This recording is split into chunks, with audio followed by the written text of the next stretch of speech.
Sejam todos muito bem-vindos. Mais uma aula aqui da Escola de Treinamento Físico. Vamos para essa segunda aula agora, como montar uma bateria. Que critérios que você tem que levar em consideração para montar uma bateria de testes, ok? Mas vamos lá. Galera, seguinte, ó, preparei esse conteúdo aqui para vocês, vamos lá, sem mais delongas. Na verdade, o que eu vejo, assim, como maior dificuldade hoje dos grandes profissionais de educação física, que querem ser grandes, né, ou que são grandes já e ainda, assim, têm uma dificuldade, é normal, porque você sempre vai ter dificuldades. Eu tinha essas dificuldades, eu tinha muitas dificuldades com medidas e avaliações. Era uma disciplina que me encantava, porém eu tinha muita dificuldade.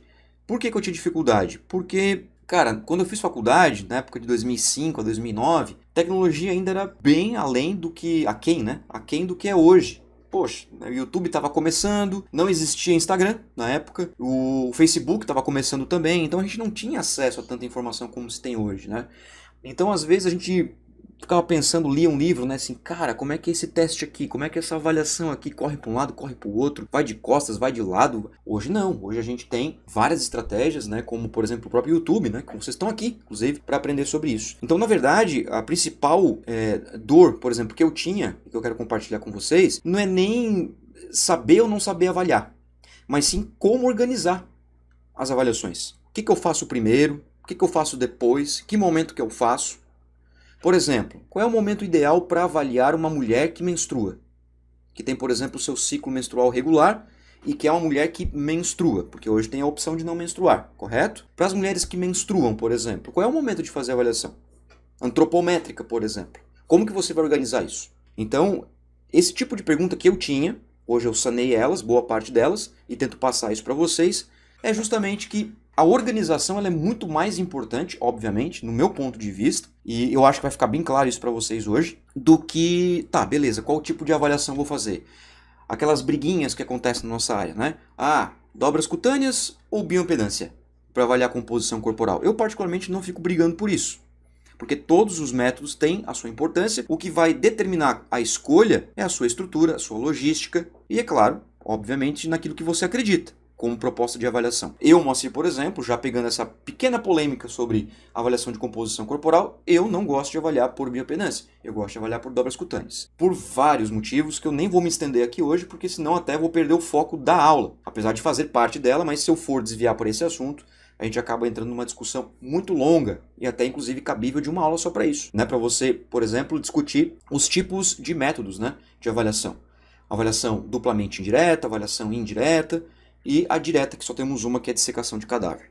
Beleza? Mas vamos lá. Olha só. Organizar as avaliações, como eu falei para vocês, para mim é importante, fundamental, e tudo que acontece num processo avaliativo tem que ser levado em consideração. Tudo. O processo avaliativo, eu costumo dizer que ele é até mais, num primeiro momento, né? Ele é mais importante do que o treinamento em si, do que a prescrição do treinamento, porque você precisa identificar um perfil. Quando você faz uma avaliação, a intenção é você identificar um perfil, você entender quem é essa pessoa, ou o grupo de pessoas, enfim, você saber quem é essa pessoa. Isso é muito importante, né? Principalmente no personal, para você conseguir entregar resultados mais diretos, mais objetivos, e claro, num tempo mais viável.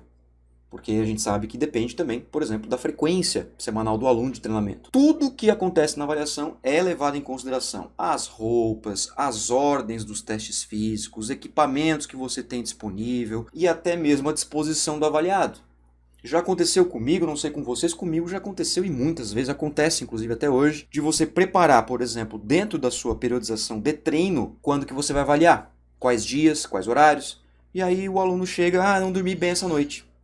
Nossa, cara, dá uma vontade de dar uma facada no cara, né? Não dormi bem essa noite porque eu fui não sei pra onde, eu tava em casa, daí meu amigo ligou, minha amiga ligou, disse que pra ir pro rolezinho e não sei o que, e belisquinho e cervejinha, aí já estendeu a noite, fui dormir 4 da manhã e é 8 horas da manhã, tem que fazer teste físico no cara. E aí, entendeu? Então, isso faz muita diferença, tá? E a gente sabe que isso acontece, tá, pessoal? Acontece. Se não aconteceu com você, vai acontecer. E aí, como é que você dribla essa situação? Como é que você contorna isso? Que tipo de estratégias que você pode adotar quando acontece esse tipo de situação? Então, tudo tem que ser levado em consideração. E aí, o que eu vou falar para vocês aqui hoje é basicamente aspectos técnicos envolvidos no que são a tua postura, o teu comprometimento e aquilo que você tem que fazer de acordo com a literatura. Tem coisas que eu concordo, tem coisas que eu discordo. Por exemplo, apesar de mostrar a literatura para vocês, não achem vocês, eu tento não ser como a maioria dos professores, de mostrar somente aquilo que eu acredito, né? Eu mostro aquilo que é ciência, aquilo que é evidência. O que eu acredito ou o que eu não acredito, na minha própria opinião, acho que nem é importante para vocês. Vocês têm que ver se aquilo vai ser importante para vocês.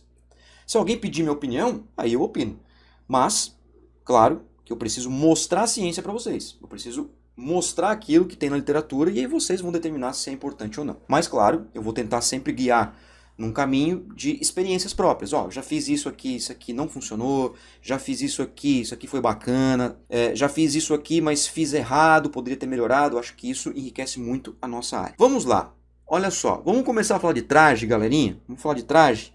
Traje adequado para avaliação. E claro, vai depender do tipo de avaliação, como por exemplo, né? Se a gente pensar na antropometria, hoje a gente encontra muitos problemas na antropometria. A avaliação de composição corporal a gente encontra muitos problemas. Muita postura. Os trajes que eles têm que ser adequados, por exemplo, na antropometria e composição corporal, que a gente tem, por exemplo, para homens, é a sunga.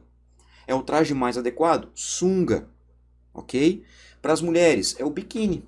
Então são roupas de praia, por exemplo, né? Que são levadas em consideração. Ah, mas dá para usar um top, dá para usar uma leg, por exemplo, um short leg? Dá. Mas, por exemplo, já aconteceu comigo da mulher fazer a avaliação e ter que... E foi de calça leg. Cara, complicou. Mas por que complicou? Porque eu preciso, por exemplo, fazer a leitura da dobra cutânea de coxa, da dobra cutânea de perna, que é a panturrilha, preciso fazer a circunferência da coxa, preciso fazer a circunferência da perna. No geral, roupas leves, tá, galera? Não vai fazer avaliação. Eu já vi, tá? Infelizmente. Ai, cara, eu já vi. Puta que... Já vi avaliação de calça jeans, cara fazendo teste com short jeans. Não dá, gente, tá? Descalço. Testes que é para ser feito com tênis, fazendo descalço, não dá. Não só é desconfortável, porque pode colocar também em risco a saúde e a segurança do seu avaliado. Então se atenha a isso. Tem pessoas que não se importam com isso. Não é que não se importa, é porque não sabe que isso é importante, tá bom? Tabagismo também, evitar por 24 horas que antecedem a avaliação. Então, já aconteceu comigo, já aconteceu contigo, amor? Já aconteceu comigo. Já aconteceu, inclusive, de eu ver, eu trabalhei em academia que tinha, tipo, era no segundo andar, e eu vi o camarada fumando embaixo. Subi a escadinha pra fazer a avaliação. Ah, cara, tá de sacanagem comigo, né? Sabe, assim... Não, vai. Só entra para treinar, porque avaliar você não vai avaliar. Interfere? Interfere, claro, gente. Sabe que interfere. Tem vasoconstrição, aumenta a pressão arterial, desequilibra o humor. Aí por exemplo, eu gosto de fazer avaliação de humor. Eu aplico o instrumento, por exemplo, de Brunel ou POMS, que é um instrumento para avaliar o humor. Tem vídeos no meu canal sobre isso também. Depois, se tu quiser saber mais sobre isso, avaliação de humor, busca aí no meu canal que você vai encontrar. Daí, o cara tá alterado ali por causa, sabe, do cigarro. Então, nada. Não estou julgando, nem cabe a mim julgar se a pessoa fuma ou não fuma. Mas é fumante, 24 horas antes da avaliação, então você vai deixar de fumar, fica 24 horas sem fumar, vem, faz a avaliação e aí segue o game, tá bom? Essa é a ideia. Álcool também, né? Isso serve para álcool, ou seja, para as duas drogas listas mais comuns que nós temos hoje na sociedade. Então serve também para o alcoolismo, para o etilismo e também para o tabagismo. Então álcool e cigarro, evita. Isso serve também para algumas drogas, para as drogas ilícitas, né, pessoal? Óbvio, né? Então, claro, o cara não vai fazer uma avaliação com cocaína na cabeça, né? Por favor. Acontece, tá, gente? Acontece. Então, evitem, por favor. Alimentação. Não ingerir alimentos fora do costume. Se você tem... eu não faço dieta, Moacir, não estou fazendo dieta ainda, vou no nutricionista semana que vem. Sem problema. Tá? A gente vê muito isso em concurso público, tá, galera? Tem alguns históricos de concurso público, eu tenho alguns históricos disso também, que o camaradinha, ele vai fazer um concurso no domingo, por exemplo, né? Uma prova no domingo, que é muito comum, uma prova física, e aí na semana que antecede a prova de domingo, ele quer fazer a dieta. Aí ele quer botar cafeína, quer botar creatina, quer botar vitamina D, não sei o que. Isso vai causar uma flora intestinal transitória. Isso vai prejudicar o desempenho do indivíduo. Então mantenha aquilo que já está sendo feito. Não é hora de fazer mudanças. Isso serve para competição esportiva, por exemplo. Uma semana antes de competir, você não altera nada. Você só lapida e relaxa. Quando você tem, por exemplo, uma avaliação, também. Eu gosto de comer, sei lá, hambúrguer todo dia à noite. Você vai continuar comendo hambúrguer todo dia de noite até você reorganizar a sua avaliação. A literatura sugere que seja aí 2 a 3 horas, tá? 2 a 3 horas. Antes de avaliar, pelo menos 2 a 3 horas a última refeição deve ser feita. Então vamos supor, você tem uma avaliação marcada para as 20 horas, 8 horas da noite. Então é importante ali que o seu avaliado se alimente até no máximo 5, 6 da tarde, ok? 17, 18 horas para avaliar 20 horas. E também, o que a literatura sugere é evitar fazer avaliações em jejum, principalmente avaliações que envolvem capacidades motoras, como força, como resistência, velocidade, ok? Por que eu estou dizendo isso? Porque algumas estratégias podem ser feitas em jejum, como por exemplo, o peso corporal e a estatura é mais indicado que seja feito em jejum, após urinar, após defecar. Porque daí você retira todos os teus líquidos, todos os teus sólidos do corpo, e aí você realmente sabe a massa corporal. Então aqui, evita-se o jejum ao máximo, principalmente quando é capacidades motoras. Sono, né? Acabei de falar para vocês, né? O cara veio virado, veio da noite e tal, veio fazer teste físico, veio fazer o teste de Cooper ainda, veio fazer o teste de 3K ainda. Não dá, né, gente? Dormiu 3 horas, nem dormiu às vezes, né? Só desmaiou, deitou na cama, desmaiou, roncou de barriga para cima, voltou. Não dá, tá? Não dá.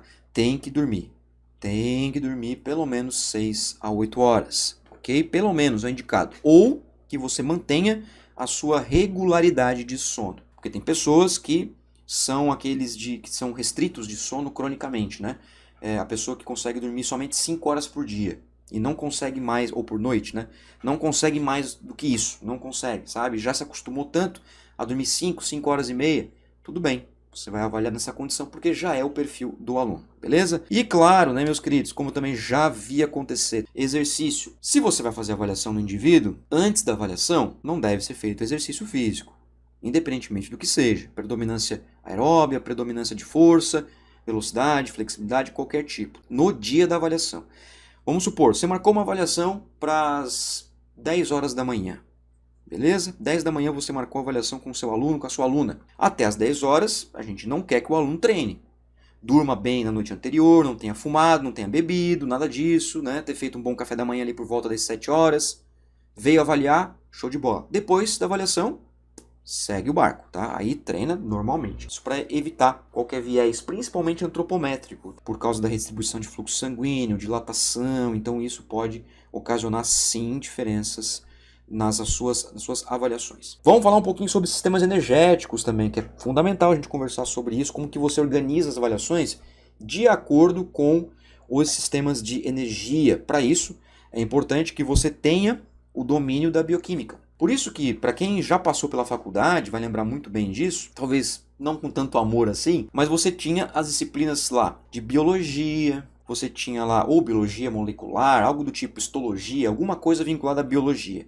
Aí você tinha anatomia, aí você tinha cinesiologia, biomecânica, bioquímica, e aí lá para o meio da faculdade, quarta, quinta fase, algumas faculdades na sexta fase, você tinha medidas e avaliações. Por que isso faz sentido? Porque para você, por exemplo, organizar uma avaliação motora, pensando em resistência, força, velocidade, flexibilidade, você tem que entender os sistemas energéticos. Porque não só tem as diferenças entre as capacidades, por exemplo, força, resistência, velocidade, mas você também tem os tipos de manifestação de cada capacidade motora. Exemplo, na força, eu tenho força máxima, força rápida e força de resistência. Força máxima, o quão forte eu posso ser. Força rápida, o quão rápido eu sou forte, também chamado de potência. E a força de resistência, o quão forte eu aguento ser. Então, dentro da própria força, eu tenho manifestações diferenciadas e isso precisa ser respeitado quando eu penso em avaliação. E para isso, então, a gente precisa saber sim um pouco sobre bioquímica. Aqui no meu canal no YouTube, prestem bem atenção, hein, galerinha? Ó, aqui no meu canal eu tenho uma playlist completinha de bioquímica, sabiam disso? Que inclusive é uma das mais assistidas do meu canal, Bioquímica Metabólica. No meu canal, as disciplinas mais assistidas não tem nada a ver com a minha área. Não tem nada a ver com musculação, não tem nada a ver com medidas e avaliações, não tem nada a ver com nutrição esportiva. É bioestatística, que é a mais assistida, biossegurança e bioquímica. As três vidas. Bioquímica, bioestatística e biossegurança. E nem a educação física que assiste. Quem assiste são as outras áreas, para você ver. Então eu tenho uma playlist para você ir lá aprender sistema TPCP, sistema glicolítico, sistema oxidativo, oxidação total do piruvato, tem vários vídeos para vocês assistirem, tá bom? Eu vou passar, claro, obviamente, muito superficial por isso, para a gente entender a linha de raciocínio. Quando a gente pensa, então, por exemplo, na sequência de avaliações, os sistemas energéticos eles são fundamentais no entendimento. Como que a energia é fornecida do nosso corpo para, por exemplo, uma manifestação motora. Por via de regra, galerinha, a gente tenta aplicar os testes que são de predominância, por exemplo, de ATP primeiro, para depois ATP-CP, para depois o sistema glicolítico, que é o ATP-CP mais a formação de lactato sanguíneo advindo do sistema glicolítico. Né? O lactato ele é um produto final da quebra da glicose e ele é reversível, né? A piruvato, então a gente tem no sistema glicolítico 10 reações e a 11ª reação é para lactato. Então, quando uma molequinha de glicose entra na sua célula muscular para formar energia, ela precisa ser quebrada. Essa molequinha de glicose, esse C6H12O6, que é a molequinha de glicose, ela vai ser quebrada, vai passar por uma série de processos bioquímicos bem chatos, que eram aqueles processos que na prova te pegava, sabe? Esses processozinhos lá, as enzimas, enfim. Mas o fato é que essa molequinha de glicose, ela vai passando por etapas até chegar na 10ª etapa. Na 10ª etapa, ela é transformada, depois de tantas quebras, em piruvato. E esse piruvato, depois ele é transformado em lactato, que eu tenho certeza que você já ouviu. O lactato, ele pode voltar a ser piruvato. É uma reação reversível. Piruvato, lactato, lactato, piruvato. Quem que faz isso? Uma enzima chamada LDH, a lactato desidrogenase, ou desidrogenase lática, dependendo do livro que você vai ler. Essa enzima, por exemplo, sai no exame de sangue.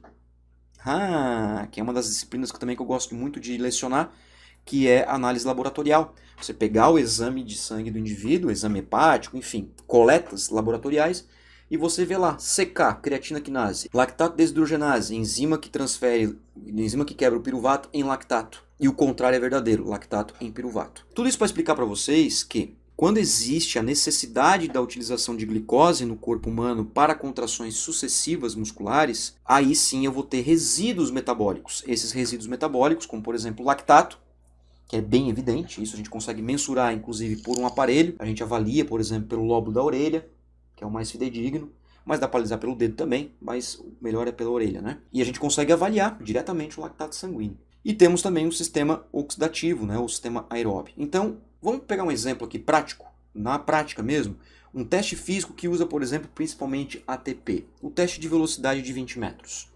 O teste de velocidade de 20 metros, que é simplesmente correr do ponto 0 ao ponto 20, praticamente ATP. Por que ATP? Porque você vai fazer ali em 2, 3 segundos, não mais do que isso. Um teste que envolva ali, por exemplo, o ATP-CP. Bom, aí depende do perfil do indivíduo. Mas um teste, por exemplo, de 50 metros lançado, que o indivíduo ele corre 20 metros antecedentes e depois ele corre mais 50 metros. Que ele vai fazer aí por um tempinho um pouquinho maior, ele já vai usar a creatina fosfato como fonte de energia também. Não só ATP, mas também o CP, creatina fosfato. Agora, um teste para ATP com formação de lactato. Bom, a gente pode pensar, por exemplo, no teste do RAST, que é um teste que você dá 6 sprints de 35 metros, perdão. 6 sprints de 35 metros com 10 segundos de intervalo. É um dos testes mais famosos que existem. É o teste do RAST, R-A-S-T, para quem nunca ouviu falar, que também tem vídeo só sobre o RAST aqui no canal. Esse aí já vai ter uma acidose metabólica muito acentuada. E um teste de predominância do sistema oxidativo. Bom, um teste do Cooper, por exemplo, um teste de corrida de 3K. Aí a gente está pensando, por exemplo, em testes mais longos, né? Em testes onde a predominância já vai ser mais oxidativa. Então, qual que é aqui a jogada? Você não vai fazer, por exemplo, um teste de Cooper, né, ou um teste de corrida de 2.400 metros, por exemplo, antes do teste de um RM. Porque o teste de um RM ele vai simplesmente, basicamente, ATP, ATP-CP, mas o foco mesmo é o ATP. Porque é a liberação rápida de energia para fazer uma contração só. Só que antes de chegar em um RM, você vai passar por séries submáximas, né?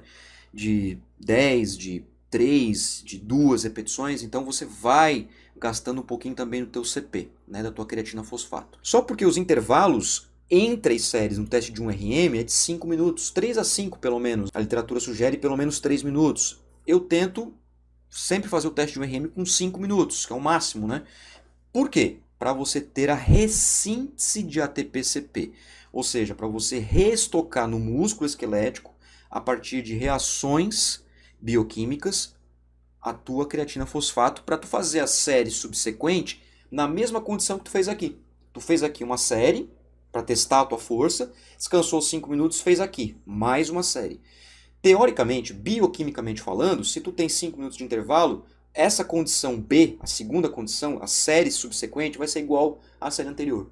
É claro que não é assim que funciona, porque a gente tem o estresse muscular, o estresse articular, mas bioquimicamente falando, sim, ok? Então, a ideia do teste de 1RM é basicamente aqui, não é formar lactato.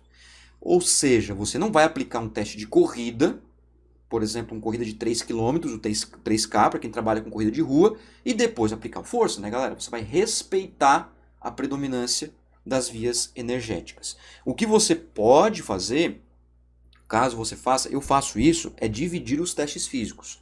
Fazer um dia uns testes, outro dia outros testes. Aí, ok, você pode também pensar em fazer, por exemplo, numa segunda-feira eu vou fazer os testes de resistência, na quarta-feira eu vou fazer os testes de força. Não tem problema aí, porque já passou 48 horas. Aí, sem problema, não vai interferir. Não tem interferência direta no dia.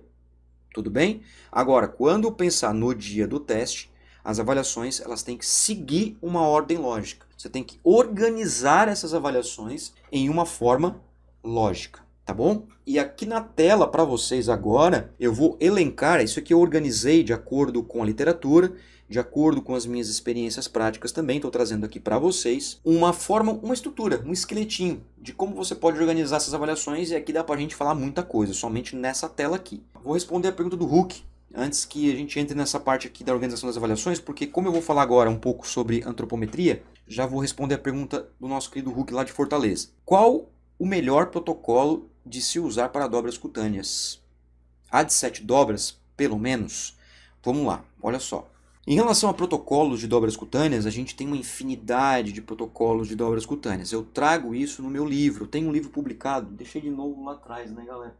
Mas muitos de vocês têm esse livro aí, que é o Antropometria e Composição Corporal. No final eu mostro aqui. Lá eu trago isso, tá? Você precisa, na verdade, Hulk, identificar, em primeiro lugar, quem é teu aluno. Então, vou dar um exemplo assim, ó. Se você quiser fazer uma avaliação num idoso de 60 anos, tá? 60. Você pode usar, por exemplo, o protocolo de 7 dobras, o de Pollock, o protocolo de Jackson e Pollock, que são o de 7 dobras, que talvez eu acho que é isso que você está comentando. Você pode usar, por exemplo, ele para pessoas de 60 anos de idade, tanto para homens quanto para mulheres. Agora, o de Petroski já não serve, porque o de Petroski, vamos supor, se você quer avaliar um homem de 60 anos por meio de dobras cutâneas, que é possível, sim, o protocolo de Petroski já não pode ser utilizado porque a validação da equação dele foi até 51 anos de idade para homens. Se eu não me engano, tá? Eu acho que é 51, mas é 50 e pouquinho. Ou seja, já não serve para esse idoso de 60. Então não é que a equação ela não é boa, por exemplo, né? Não é que ela não seja top para ser usada. Ela só não serve para aquele público. Da mesma forma, Hulk e turma aí que estão assistindo aí, você não vai aplicar, por exemplo, um Pollock 7 dobras, apesar de ser a mais utilizada, para um adolescente de 15 anos. Por que não? Porque para crianças e adolescentes nós temos fórmulas específicas, como por exemplo a equação de Slaughter, 1988. Depois você pode digitar no Google aí que tem essa fórmula aí, que leva em consideração só duas dobrinhas. Dobra da panturrilha, dobra da perna no caso, e a dobra do tríceps. E serve para crianças e adolescentes até 17 anos. Olha que legal. Então, não é que a de Pollock daí não é a melhor. É que ela não é adequada para aquele público, tá certo? Mas num contexto geral, Hulk, como nós trabalhamos com adultos, por exemplo, para quem trabalha com adultos, independentemente da idade, 18 a 65 anos, Pollock 7 dobras. Tanto homens quanto mulheres. Manda bala, sem medo de ser feliz. Pode mandar bala. Organização das avaliações e realmente agora pensando aí num ranking, digamos assim, né? Numa ordem direta. Em primeiro lugar, o que você pode fazer? Questionários. Muito bom, tá? Inclusive, hoje está sendo cada vez mais sugerido, porque nos questionários a gente conhece a pessoa e os questionários tornam as conversas mais profissionais, digamos assim. Porque, por exemplo, eu sei de cabeça o questionário de perfil de humor, eu sei de cabeça. Eu sei de cabeça quais são os 24 itens, eu sei de cabeça. Mas se eu perguntar para uma pessoa simplesmente olhando no grão do olho dela, não vai fazer sentido para a pessoa, concorda comigo? Para a gente vai. Agora, se você tem lá, por exemplo, uma planilha, você está aqui né, uma planilha analisando, ou tá no teu computador perguntando as coisas, fica muito diferente, concorda comigo? Fica muito diferente, fica mais profissional e tal. Você usar questionários é muito show de bola. E tem uma infinidade de questionários que você pode utilizar. Claro que a gente pode elaborar os nossos questionários, sim, inclusive é o que eu sugiro. Porque, por exemplo, a realidade lá de Joinville, por exemplo, lá da Eduarda, a realidade, apesar de ser Santa Catarina, pertinho aqui onde eu moro, mas é uma outra realidade. É uma outra colonização. Lá o pessoal é alemão, é outra coisa. Aqui em São José, Santa Catarina, é outra coisa. Aqui em Floripa é outra coisa. Lá em Fortaleza, no Ceará, é outra coisa. Então você pode construir a sua abordagem de anamnese de acordo com o público que você trabalha. Inclusive dentro do próprio ambiente que você trabalha. Por exemplo, se você é personal que atende em condomínios de luxo, por exemplo, você vai ter um público X. Se você atende, por exemplo, numa academia de bairro, você vai ter um público Y. Então, posso ter avaliações diferentes? Deve, inclusive, porque são pessoas diferenciadas. Então, construa as suas avaliações. Anamnese bem feita, nível de atividade física você pode também abordar.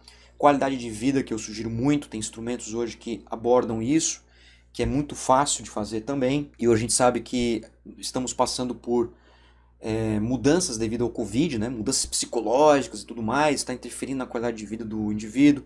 Perfil de humor, qualidade do sono.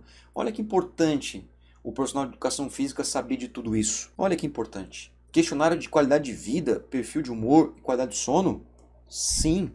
Tu faz isso, Moa? Faço, eu tenho um artigo publicado nisso, inclusive. Vamos pensar o seguinte, ó. Você recebeu o seu aluno, entra com a parte diagnóstica, entra com a parte de conversar, explicar o que vai acontecer, identificar alguns perfis em relação a alguns domínios, como qualidade de vida, perfil de humor, sono e assim por diante, ou qualquer outro que você possa estar imaginando que acha que é importante. Avalie. Fisiológicos, pressão arterial, frequência cardíaca, glicose. Cara, isso aqui, ó, vou te falar bem a real aqui agora, tá? Quando você faz esse tipo de avaliação, para algumas pessoas, você parece um médico quando você faz isso, sabia? Não tô dizendo que o médico é melhor ou pior do que a educação física, não é isso. Mas é que, para a pessoa que está sendo atendida, remete a um ambiente de consultório. Isso, para algumas pessoas, traz uma maior credibilidade no que se refere ao teu atendimento. Tá entendendo a jogada? Então você tem um aparelhinho de pressão, claro, se você tiver condições, obviamente, né? O de braçadeira digital, que não é muito caro. Eu deixei tudo atrás hoje, as minhas coisas, deixei tudo lá atrás. Mas eu tenho tudo ali também. Um aparelhinho de pressão digital com braçadeira, show de bola.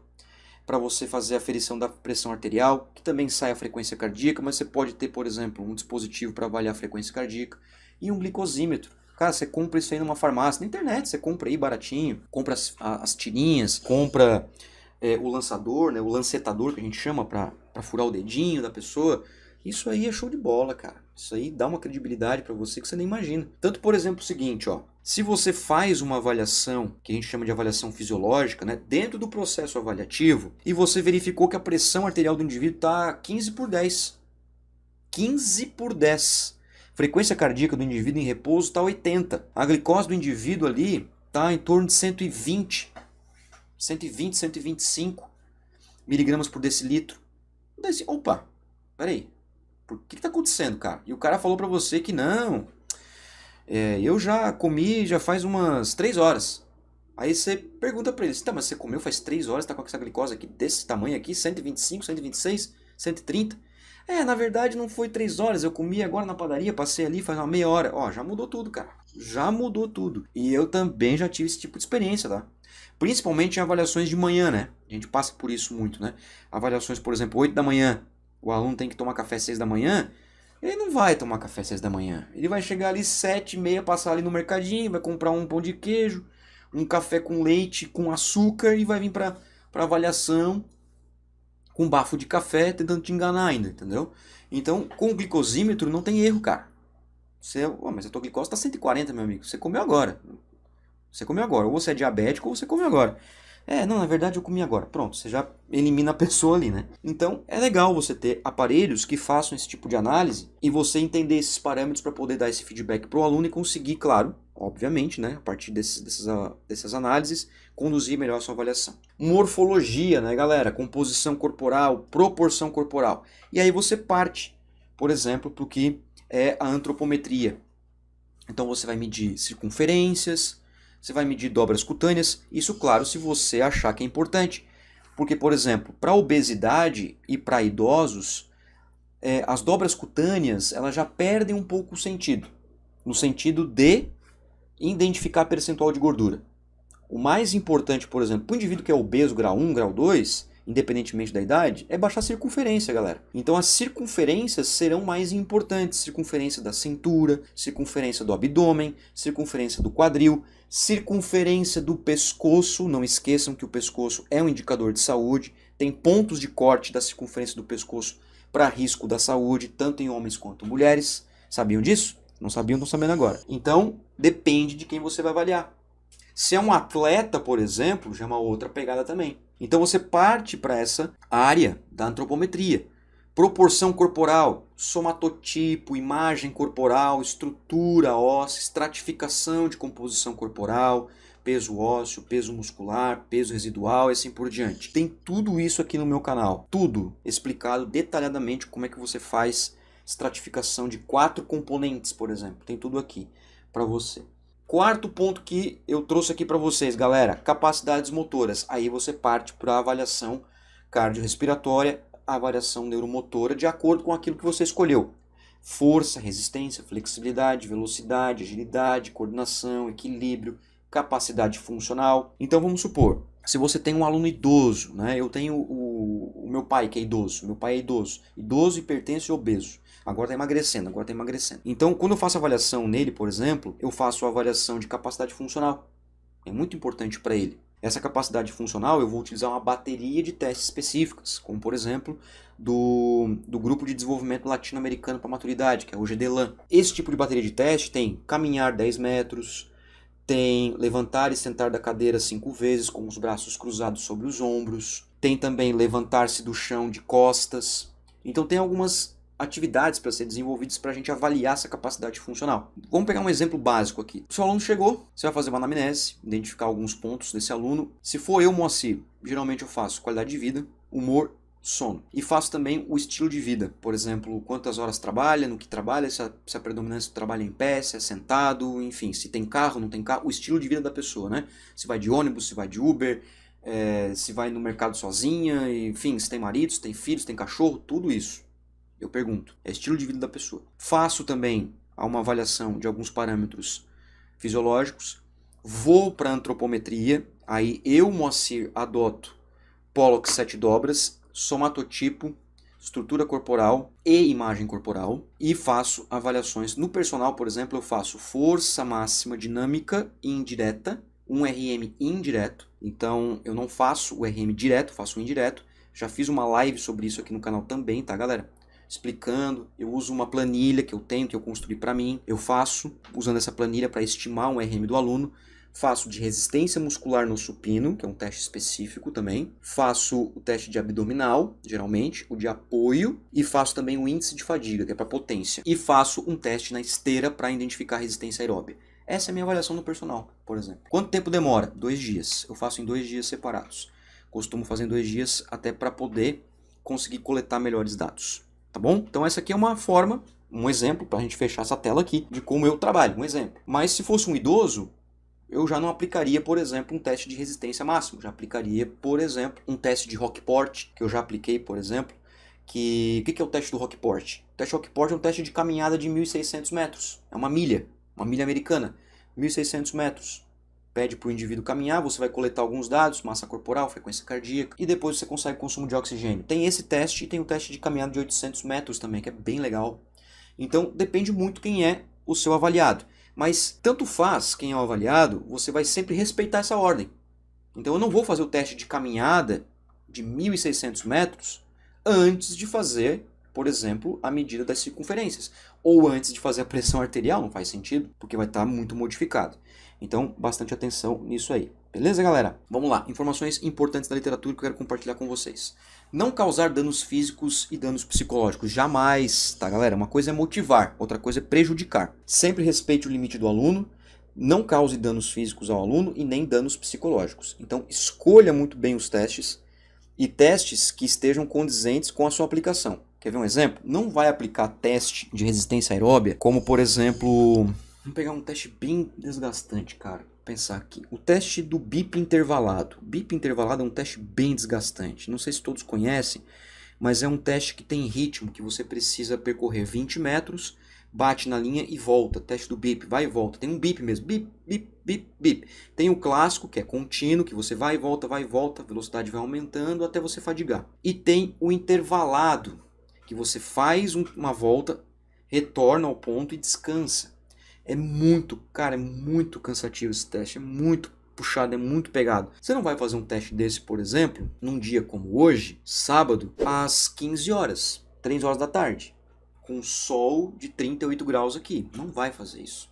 Tá? Você vai causar danos na pessoa. Então você tem que escolher isso também, né? Escolha horários mais adequados, até a estação do ano, que você precisa pensar nisso também. Então, evite esse tipo de coisa, tá? Evite danos, independentemente de qual seja. Manter a confidencialidade e profissionalismo, postura e comprometimento frente aos avaliados. Sempre, sempre. Não vai conversar sobre o teu aluno com outro profissional.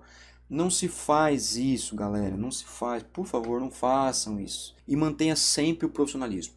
Sempre comprometimento, seja sempre ético e respeitoso com as pessoas, independentemente de quem seja. Nenhum teste é perfeito. Ah, qual que é o melhor protocolo? É o Pollock 7 dobras. Nem sempre, porque se você, por exemplo, tiver um aluno de 17 anos, né, uma aluna de 16 anos, uma menina de 15 anos, um menino de 16 anos, não dá de aplicar o Pollock 7 dobras. Então ele não é o melhor. Nenhum teste é perfeito. Nenhum teste é perfeito. Ah, o melhor teste para avaliar a resistência aeróbica é o teste do BIP. Você precisa de caixa de som, você precisa do teste, você precisa do BIP, então pode ser que não seja o mais adequado para você.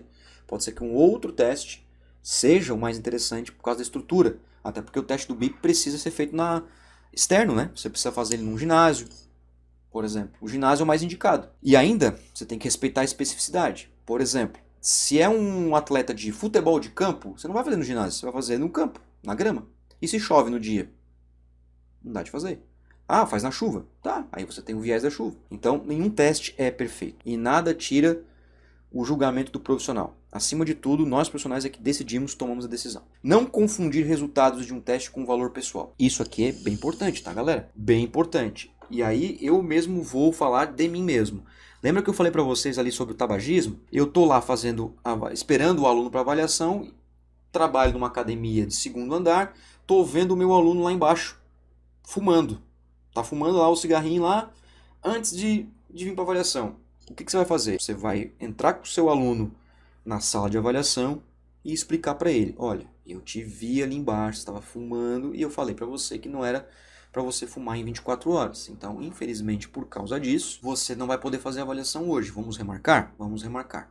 Aí o aluno saiu da salinha de avaliação e foi para a sala de pesos fazer lá o treinamento. Aí sempre vem alguém perguntar, né? Sempre vem alguém, o que aconteceu?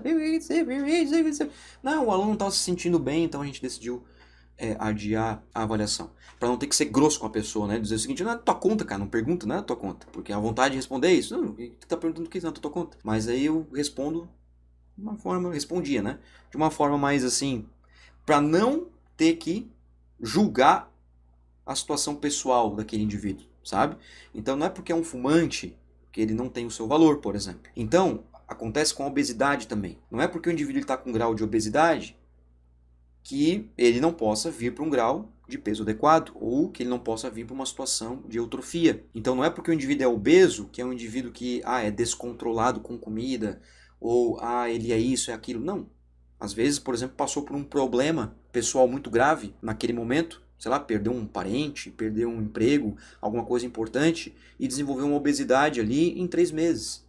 Então calma, seja profissional, entenda o resultado diferente do que é a pessoa. Então o dado serve para a gente trabalhar em cima daquilo e construir o objetivo junto com o aluno. Tudo bem? Organize as suas avaliações, que é o grande finale aqui na nossa aulinha, e motive seus alunos. Independentemente do que vem da avaliação, sempre motive seus alunos. Talvez algum de vocês estejam pensando o seguinte: tá, Moacir, como lidar com situações, por exemplo, que o aluno piorou ao invés de melhorar? Ah, cara, aí é um tempo uma outra aula, mas, por exemplo, eu gosto sempre de dar esse exemplo para a galera que pergunta isso. Tive uma experiência muito legal que eu trabalhei com câncer durante 2 anos, 2 a 3 anos, com câncer direto assim. E teve uma moça, eu digo moça porque era uma menina, era uma mulher de 40 e poucos anos de idade que tinha acabado de passar por um câncer de mama. Então ela teve que fazer uma cirurgia para retirar os 2 seios, direito e esquerdo, os 2, né? Teve que fazer uma mastectomia, teve que tirar. E para evitar a recorrência da doença, ou seja, para evitar que o câncer aparecesse novamente, a equipe médica, né, que estava muito bem acompanhada, inclusive o médico estava sempre em contato com ele por causa do treinamento físico, né, por causa da periodização. O médico, o doutor, lhe prescreveu um medicamento chamado tamoxifeno. E uma das coisas que estava acontecendo com essa pessoa, depois que ela começou a tomar esse medicamento, era engordar. Estava engordando, estava ganhando muita gordura corporal. Muita gordura corporal. E eu sabia disso, né? Eu sabia disso. Mas a pessoa que estava sendo submetida àquele medicamento, a mulher que tinha acabado de curar um câncer, não estava nem aí para isso, na verdade. Estava livre do câncer. Uhul, curei o câncer de bola para frente. Só que, claro, isso começa a interferir também na estética feminina, que já estava prejudicada por causa de ter que retirar os 2 seios. Então olha a situação que eu tinha nas minhas mãos, galera. E aí tá, beleza, periodizei e tal, aquilo. Fiz uma avaliação antropométrica com ela, avaliação de qualidade de vida, de sono, de tudo que eu mostrei pra vocês. E ela tinha lá, não lembro agora, mas ela tinha lá acho que uns 25, 28% de gordura. Fizemos uma periodização de 12 semanas para essa mulher, depois até a gente publicou um artigo em cima disso, um estudo de caso. 12 semanas, ou seja, 3 meses, e fizemos as reavaliações. Eu que fiz, tudo foi eu que fiz. Aí fizemos as reavaliações. Quando a gente fez a reavaliação, ela estava com o mesmo percentual de gordura. E aí? Como é que você motiva essa aluna agora, sabendo que na cabeça dela, para ela perdeu 3 meses da vida dela treinando, um perturbado que nem eu, lá fazendo métodos de intensificação, e não perdeu sequer 1% de gordura. Aí eu sentei com ela e expliquei para ela sobre o medicamento dela. O medicamento que você está tomando, ele aumenta o percentual de gordura. Isso é fato na literatura. O exercício físico te protegeu. Se você não tivesse feito exercício físico, você não estaria com 28. Você estaria com 35. Você teria engordado mais. Então o exercício impediu que você desenvolvesse um grau de obesidade ainda mais elevado. Aí ela entendeu. Ficou feliz e continuou. E fiquem bem, tá, galera? Um abraço, um beijo no coração pra vocês, tudo de bom. E a gente se vê.